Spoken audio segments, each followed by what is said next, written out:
Hello everyone, welcome back to my YouTube channel ultra knowledge. So guys, कैसे हैं आप लोग? आई होप सब अच्छे होंगे।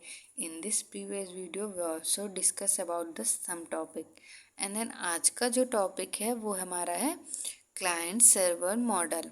क्लाइंट सर्वर मॉडल, जैसा कि मैंने अपने कम्युनिटी पोस्ट पे एक पोस्ट की हुई थी जिसमें कि क्लाइंट सर्वर मॉडल पे एक चार्ट बना हुआ था जो कि बहुत कुछ एक्सप्रेस करता है, जिससे आपको कुछ ना कुछ तो समझ में आया ही होगा।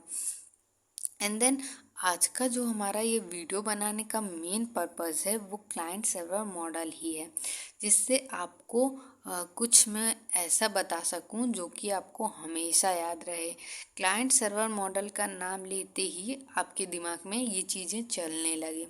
तो सबसे पहले आपके दिमाग में ये आ रहा होगा क्लाइंट सर्वर मॉडल है क्या। तो मैं बता दूं, क्लाइंट सर्वर मॉडल और कुछ नहीं है। हम जो कम्युनिकेशन नेटवर्किंग में कर रहे हैं उसका एक स्ट्रक्चर है, एक मॉडल है, मॉडल ऑफ नेटवर्किंग कम्युनिकेशन है।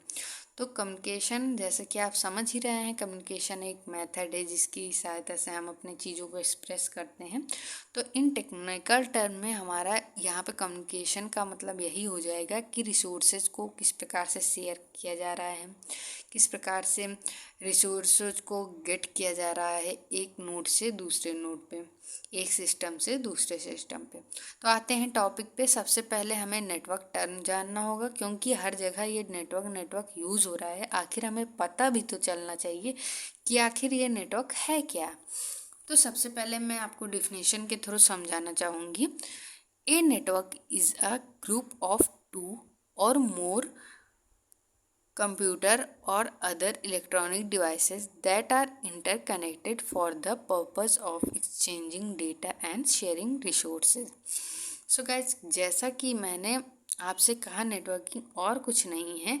ये जो हमारी कम्युनिकेटिंग डिवाइसेस हैं, लाइक पीसी है हमारा, सिस्टम है हमारा, लैपटॉप है, और यहाँ तक कि हमारा जो पर्सनल फ़ोन है, ये एक कम्युनिकेटिंग डिवाइसेस हैं। और इन कम्युनिकेटिव डिवाइसेस का आपस में जो कनेक्शन है, इंटरकनेक्शन है, यही हमारा नेटवर्क कहलाता है। कि चीज़ें जो हम डेटा को शेयर कर सकें वो इफ़िशियंटली एक सिंक्रोनाइज्ड मैनर में ट्रांसमिट हो सके, तो ये हमारा नेटवर्क कहलाएगा। ठीक है गाइस, तो नेटवर्क टर्म हमारा यहीं से डिफाइन होता है। देन हम बात करेंगे अगर क्लाइंट सर्वर मॉडल की, तो क्लाइंट सर्वर मॉडल और कुछ नहीं है, ये है नेटवर्किंग कम्युनिकेशन का एक मॉडल। तो नेटवर्क कम्युनिकेशन की आवश्यकता इस क्यों पड़ी, इसका मेन पर्पज़ यही है कि हमें अगर एक सिस्टम में कई सारी इंफॉर्मेशन स्टोर है तो वो हमें दूसरे सिस्टम से हम किस प्रकार से गेट कर सकते हैं, इसलिए नेटवर्किंग का कॉन्सेप्ट आया। अब कॉन्सेप्ट जब आया तो ये कनेक्शन जो एक कंप्यूटर से दूसरे कंप्यूटर किस प्रकार से कनेक्ट है, ये इन्हीं मॉडल की सहायता से पता चला। फॉर एग्जांपल, अगर मैं एग्जांपल दूं एक, कि हमारा एक कंप्यूटर ये है, एक कंप्यूटर ये है, एक कंप्यूटर ये है, ये किस प्रकार से आपस में कनेक्टेड हैं, डेटा की शेयरिंग किस प्रकार से कर पा रहे हैं, तो इसे पता करने के लिए हमें नेटवर्किंग मॉडल पढ़ने होंगे। तो नेटवर्किंग मॉडल बेसिकली 2 टाइप्स के होते हैं। First is peer to peer and second is client server model. तो इस वीडियो में हम बात करेंगे क्लाइंट सर्वर मॉडल की, और अगली वीडियो जो रहेगी वो रहेगी पीयर टू पीयर की। सो क्लाइंट सर्वर मॉडल में बेसिकली मैं आपको सबसे पहले बताना चाहूँगी, क्लाइंट सर्वर मॉडल जैसा कि नाम से ही पता चलता है, क्लाइंट सर्वर मॉडल ऐसा मॉडल है जिसमें क्लाइंट आ रहा है और सर्वर आ रहा है।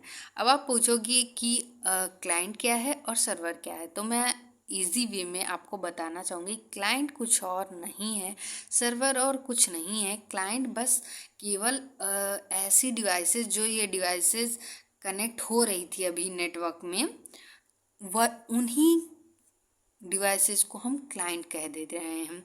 क्लाइंट कोई हार्डवेयर डिवाइस नहीं है, क्लाइंट एक प्रोग्राम है अक्सर में। जैसे कि हमने पढ़ा है कि हार्डवेयर के बिना सॉफ्टवेयर का कोई महत्व नहीं होता और सॉफ्टवेयर के बिना हार्डवेयर का कोई महत्व नहीं होता। इसी प्रकार से ये जो हार्डवेयर आपको दिख रहे हैं, ये हमारा लैपटॉप है, ये हमारा पर्सनल फ़ोन है और ये हमारा पर्सनल कंप्यूटर है। तो अगर इसमें एक प्रोग्राम जिसको हम वेब ब्राउज़र के नाम से जानते हैं, अगर वो वेब ब्राउज़र इन सिस्टम पे नहीं होगा तो ये चीज़ें हमारी क्लाइंट नहीं कहलाएंगी। तो क्लाइंट का बेसिकली कॉन्सेप्ट यही है कि क्लाइंट कुछ और नहीं है, क्लाइंट एक प्रोग्राम है जो कि जिन सिस्टम पे चलता है तो वो हमारा हो जाता है, क्लाइंट बन जाता है। तो क्लाइंट, ये जो क्लाइंट आपको दिखाई दे रहे हैं, ये क्लाइंट हमारे सर्वर से रिक्वेस्ट करेंगे और सर्वर भी एक, समझ लीजिए, एक सिस्टम है जिस पे कई सारे सॉफ्टवेयर रन करते रहते हैं और इनमें सारी इंफॉर्मेशन स्टोर रहती है।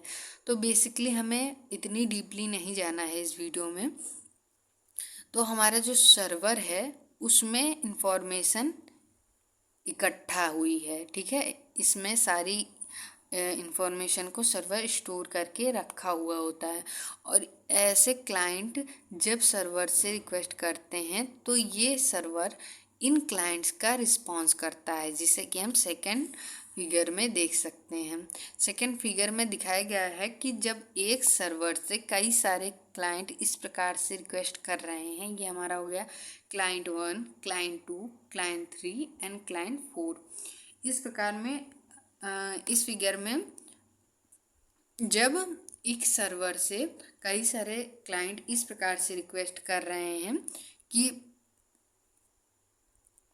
इस एरो से हम देख सकते हैं कि एरो हमारी सर्वर की तरफ गई है, मतलब क्लाइंट 1 सर्वर से कुछ चीज़ों के लिए रिक्वेस्ट कर रहा है और हमारा सर्वर कितने अच्छे तरीके से रिस्पॉन्स कर रहा है।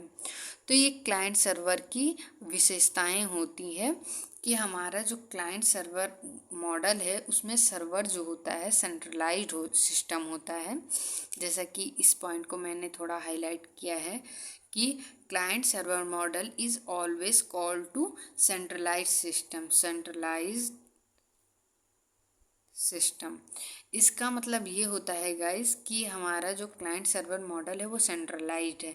अभी अगली वीडियो में मैं जब आपको पीयर टू पीयर मॉडल के बारे में बताऊंगी तो उसमें ऐसा कुछ नहीं रहेगा, तो उसमें उसका कॉन्सेप्ट उस वीडियो में बताऊंगी। और इस वीडियो में आपको पता चल रहा है कि क्लाइंट सर्वर मॉडल जो है हमारा सेंट्रलाइज सिस्टम है। सेंट्रलाइज सिस्टम का मतलब यही होता है कि जो सारी इंफॉर्मेशन होगी वो किसी एक पर्टिकुलर सिस्टम में सारी स्टोर होगी, जिसको सभी क्लाइंट रिक्वेस्ट के थ्रू एक्सेस करेंगे। तो अभी के लिए इतना ही, मिलते हैं एक नई वीडियो के साथ। तब तक वीडियो अगर अच्छी लगी हो तो आप लाइक कर सकते हैं, कमेंट कर सकते हैं और शेयर कर सकते हैं अपने अदर फ्रेंड के साथ जो कि टेक्निकल फील्ड से रिलेटेड हों, तब भी उनके लिए अच्छा है, बेनिफिशियल है। और नहीं भी हैं तो ये नॉर्मल टॉपिक है जो कि अक्सर लोगों को आना चाहिए, जो कि नेटवर्क से रिलेटेड है।